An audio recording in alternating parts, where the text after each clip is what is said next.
En los episodios anteriores nos detuvimos primero en la pieza y luego en la empresa.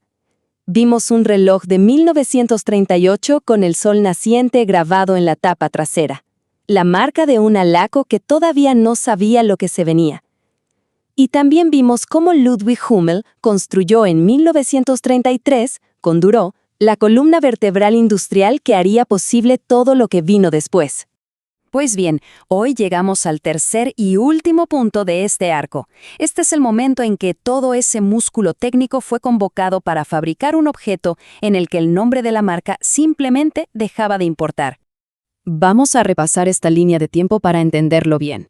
En 1933, Ludwig Hummel funda Durover, y esto es clave, porque crea esa base industrial que va a ser esencial. Apenas unos años después, en 1938, se producen los últimos relojes civiles, como el que ya vimos, con su sofisticado calibre 48 y ese logo tan particular del sol naciente. Pero en 1940, todo cambia. La economía de guerra reorienta por completo la producción. Es el fin de una era para Laco y el comienzo de una nueva, una puramente instrumental. Y esta nueva etapa no empieza con una idea creativa, no. Arranca con una orden que no dejaba ningún espacio para la interpretación. Aquí es donde nace el Beobachtungsuhr. Oberwachtungsuhr, ¿qué significa? Literalmente, reloj de observación. Y es fundamental entender su origen.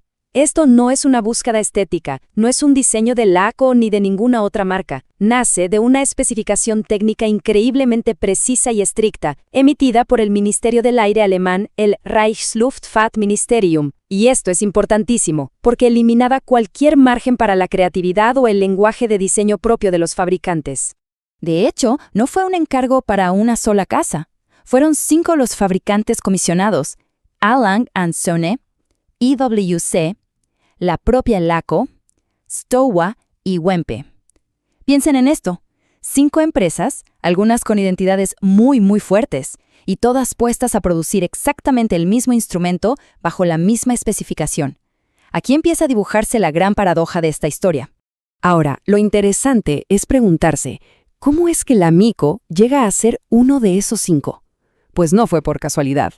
La respuesta, como ya hemos visto, fue puramente técnica. Su capacidad para ejecutar a este nivel de exigencia ya estaba más que probada. La solución específica que la Hoku presentó a través de su brazo industrial Duroth fue el calibre de 5. Y ojo, este no era el calibre 48 que vimos en los relojes civiles.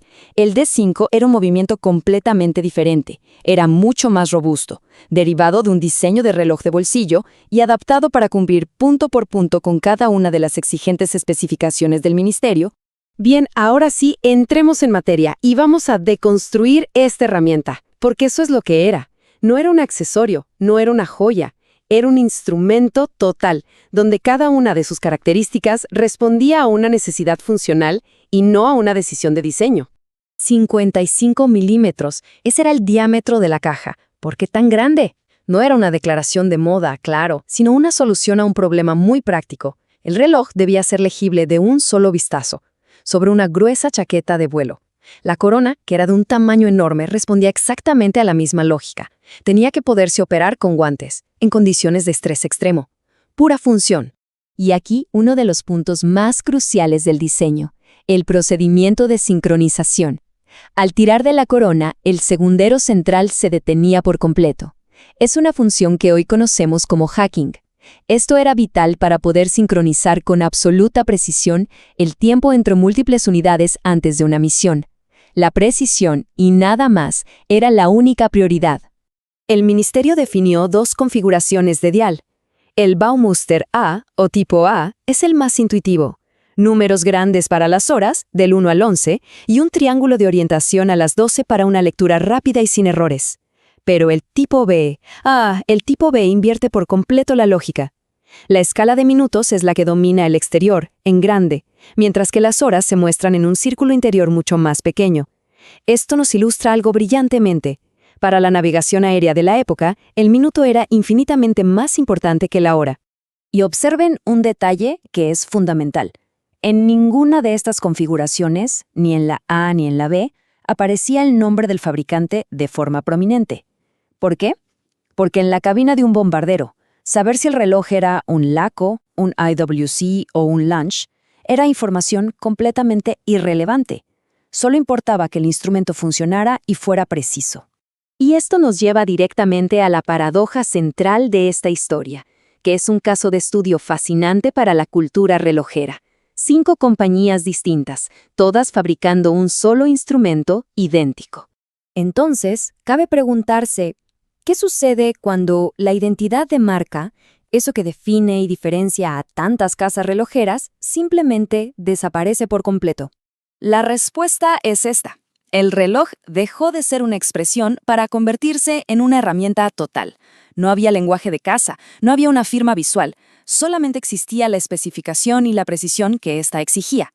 Incluso casas con identidades visuales tan arraigadas y potentes como IWC o A. Lange & Söhne tuvieron que subordinar por completo su ADN a la pura y dura función.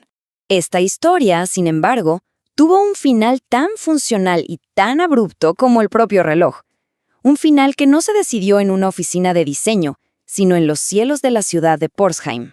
La producción, como vimos, comienza en 1940, pero en febrero de 1945, los bombardeos aliados destruyen el 80% de Pforzheim.